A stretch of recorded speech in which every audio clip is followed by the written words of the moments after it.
Hello friends, I've completed 4 more squares for my Tunisian sampler blanket.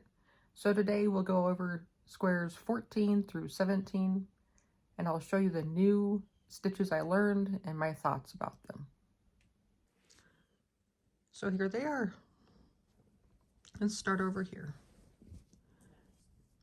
This is the half double Tunisian stitch, and each tutorial that I use to learn these stitches will be linked below if you desire to look into it.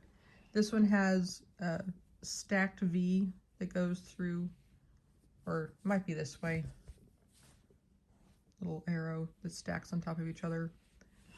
Makes a very regular pattern. It's by medium thickness. It's still very flexible. It's not really stiff.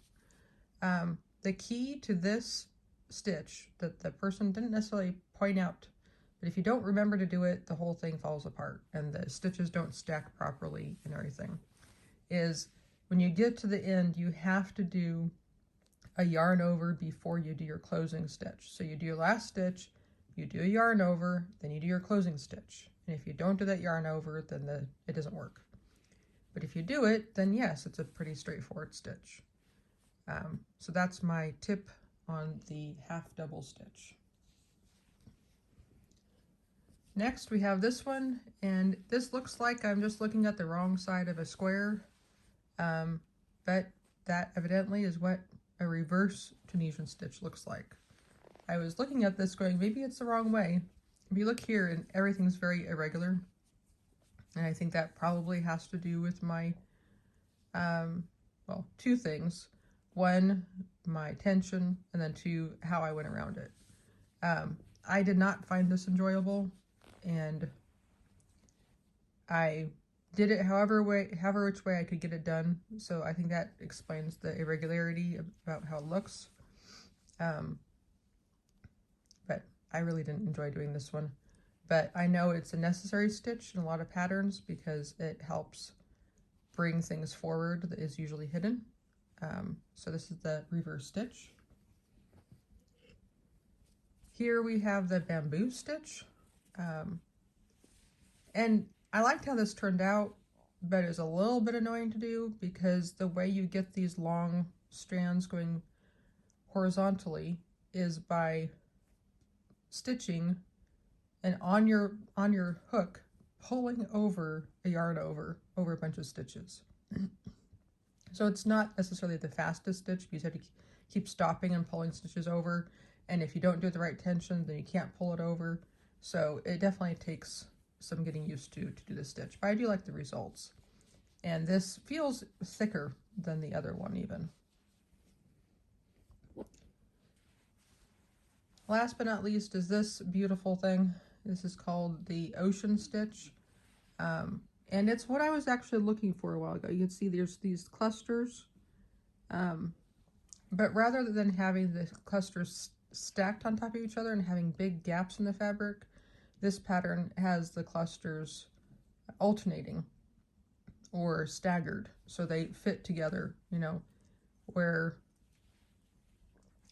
on this row, here's a cluster, and the row above it, the clusters are on either side, and then your cluster either side. So it makes a very closed pattern. It's not wholly, and it's once again thick.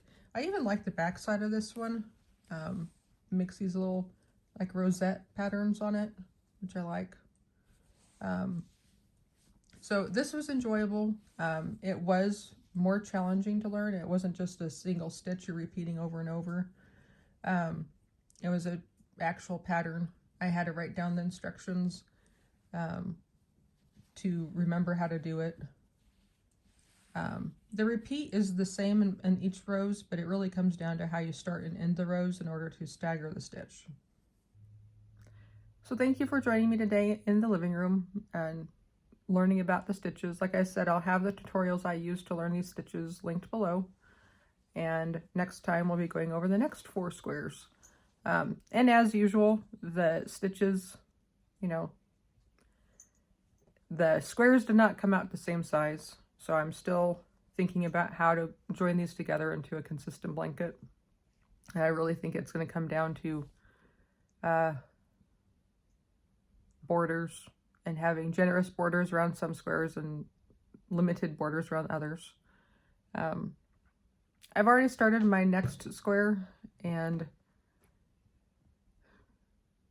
I feel like I'm running a little bit short on patterns to do and stitches to learn. Part of it is, yes, there's lots of stitches out there, but I don't want to be just learning stitches for the sake of learning it. I want to actually be enjoying it and like the end result look. I know that's kind of opposite, because like when I did the reverse stitch, I don't necessarily like the look of it and it wasn't fun doing, but I know it's a necessary stitch. So like this next one I'm learning includes the crossed stitch, and I know it's necessary because when you look at more developed patterns, that's a stitch they refer back to. I do have this stitching book that I may end up doing some patterns from, and so instead of referring to a tutorial, I'll refer to this book and say page whatever for the pattern that I'm learning. I have 2 patterns in here that I'm interested in doing, but I need to learn some stitches in order to do them. Specifically the twisted stitches, the twisted knit stitch, I think it was. So this may be part of the next video update, I'm not sure. I would prefer to do YouTube tutorials so that it's easier for you to follow along and for me to pass on the information to you. So thank you for joining me today in the living room. I hope that you have a wonderful day until next time. In the meantime, please feel free to like and subscribe. This is a new channel.